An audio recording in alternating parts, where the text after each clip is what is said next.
The defendant has now pled guilty to 13 murders with special circumstances in a number of them, 13 kidnaps for purposes of robbery, and he's additionally admitted his responsibility for 161 crimes involving 48 individual victims and 32 crime scenes.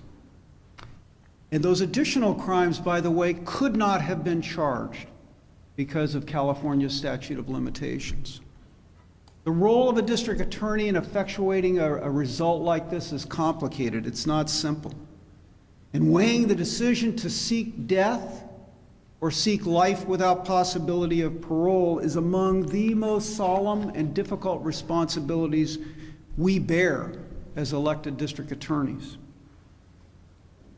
While we represent the people of the state of California in seeking appropriate punishment for violent and vicious crimes, we also have a constitutional mandate, a constitutional duty to consider the lives of surviving victims and the desires of surviving victims.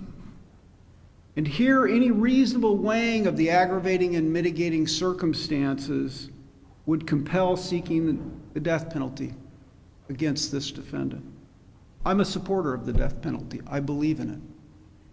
And the plea today in no way changes my view that this predator richly deserves the ultimate penalty under California's system of guided discretion for capital punishment.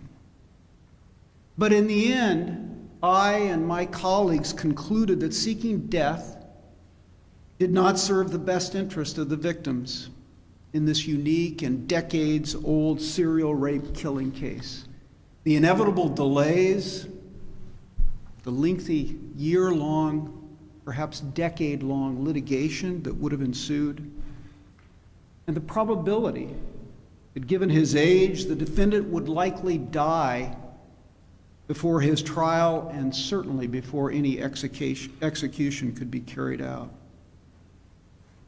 And for those victims whose crimes fell outside the statute of limitations, they would never have been given an opportunity to see and hear the defendant, as he did today, admit what he did to them, admit how he impacted and harmed their lives. The victims in this case have lived far too long with this trauma. They've suffered for far too many years. Simply put, they deserve to see the defendant die in prison as a convict and not simply the accused.